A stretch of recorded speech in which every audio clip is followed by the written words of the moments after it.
Hello, welcome to Release Your Wings. I'm Dan Bagley, and again, I'm interviewing Shireen Chada. Nice to be here with you, Dan. It's great to be here with you, Shireen. Today we are talking about self-confidence, something I think all of us can sometimes use a little, maybe use a little less.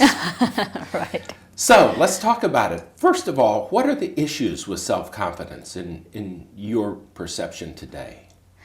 I feel that we go between vanity and self-confidence. We oscillate between vanity and self-confidence on any given day. You know, I'm so good at it, or I'm not so good at something.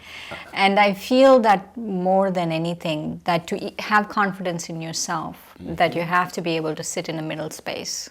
So in vanity versus self-confidence, are they opposites in this case? Are they two sides of the same coin? I feel two sides of the same coin. And also what happens is if you do have overconfidence about something, it does turn to vanity. And you don't want to make that mistake. It can't be that I'm so confident that I'm vain about something. So I'm hearing confidence is all right, but pride, stretching the confidence, might move it into vanity. Yes. Is that it? You know, a lot of traditions, pride preceded the fall, have that pride piece as something. You know, it's funny because when I was actually reflecting on confidence this morning, I was thinking that it's better to err on the side of less confidence than on more confidence. So there's many people who are going, oh, good that I'm doing it right, because I never feel confident with anything. Because I feel that, and the one piece that I can tell you how I have some kind of confidence in something I'm doing is I always feel I'm doing it for God, that He finds me valuable.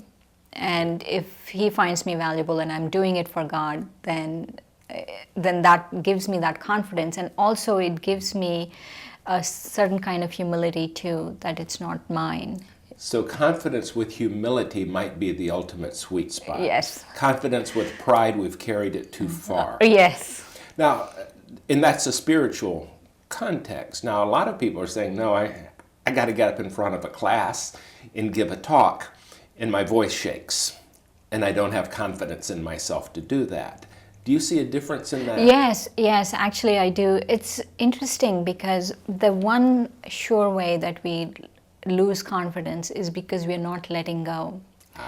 And there are three things we're not letting go. We're not letting go of the pain we're holding inside of situations that have happened, or it could be unrelated situations too. But there's a pain that we are holding inside, and we are holding also, we're not letting go of dependencies and addictions to certain things, or thought patterns, or even physical things. And I feel that the best way to gain confidence is to let go of these things. And if I let go of these things, then I feel that I'll be the perfect vessel, that I have to think of myself as an instrument or a vessel that's working. Like if I have to go in front of a class and speak, it shouldn't ever be that I'm speaking.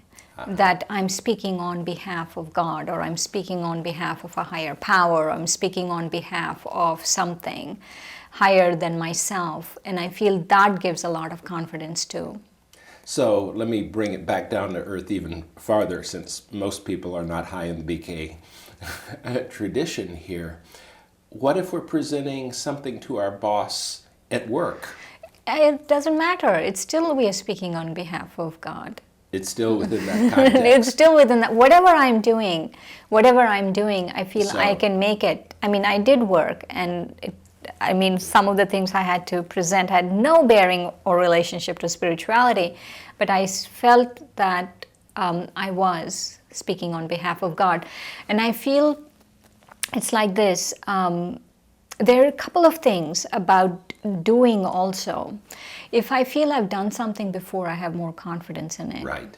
And I feel in a way we have done things before.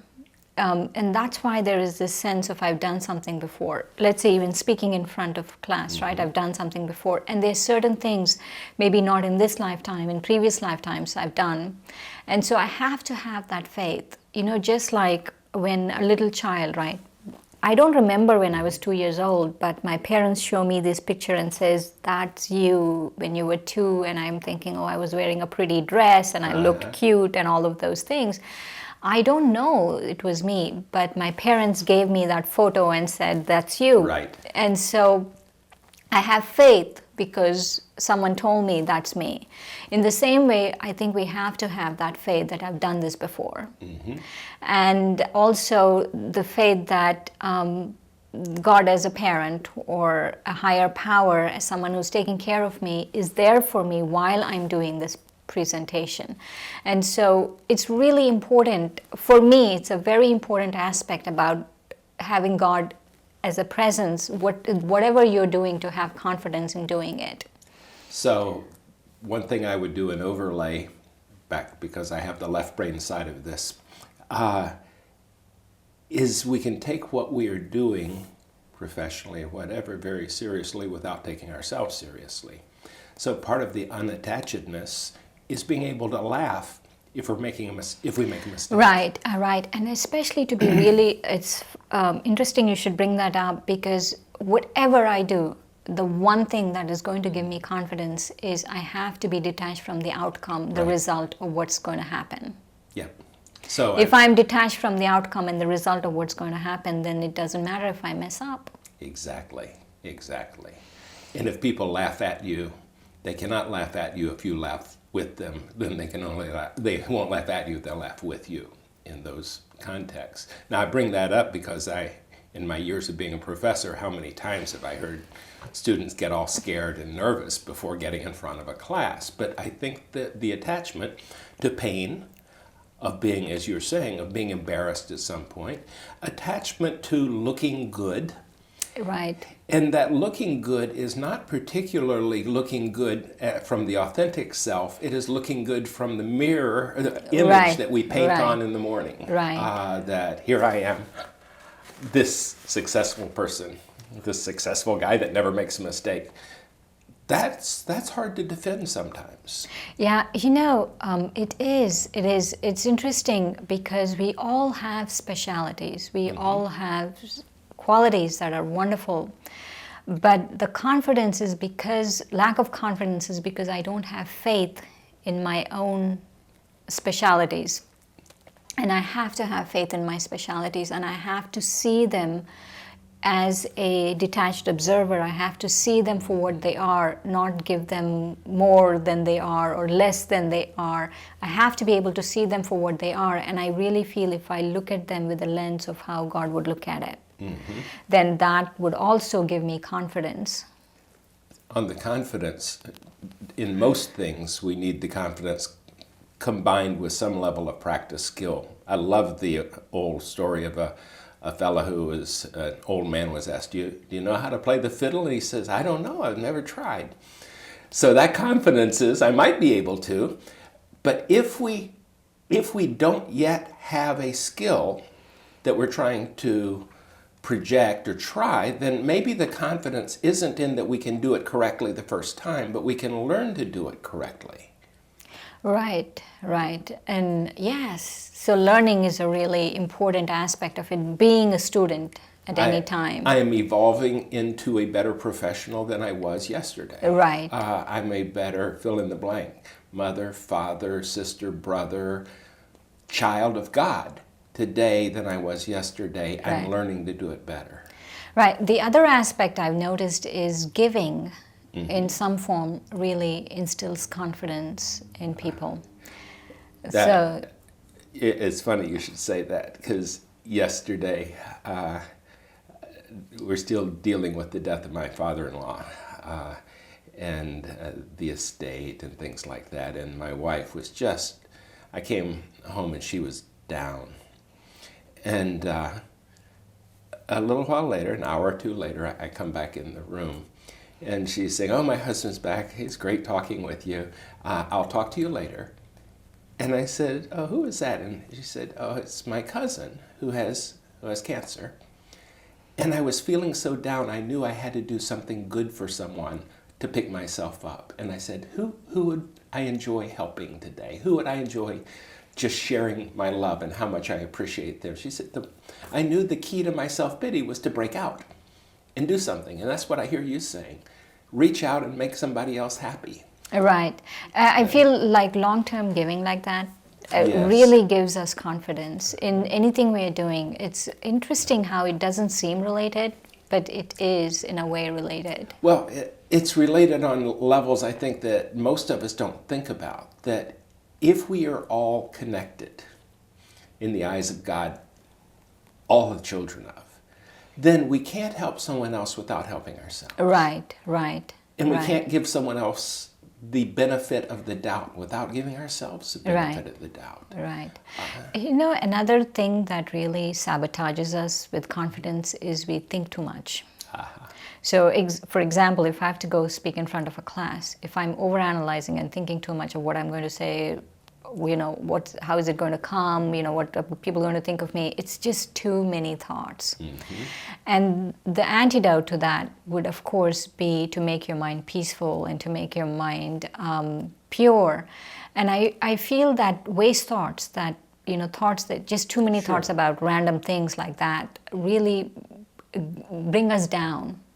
And so the meditation aspect of confidence is to really make your mind peaceful and to make your mind pure and work from that. Yes. Work from a pure, peaceful mind. And when I work from a pure, peaceful mind, then the confidence will naturally come, but it will be a confidence with humility. It will be a confidence that is not abrasive. Yeah, yeah. So that too much thinking is very much like trying to dance while watching your feet, making Right. sure you have the perfect move. And that isn't dancing anymore, that's feet moving. So within the confidence, though, to go out and try to be the best person I will be tomorrow. How do you prepare for that? Or not try to be the best person. Know that you're going to do what you need to do. How do you get ready? Meditation is one of the steps. How else? I didn't get the thing about now just we're any talking day, about- right? yeah, any just day. just in life confidence, not Exactly. a particular task confidence. In life confidence. That's a good one. I would say to go back to the whole idea of letting go.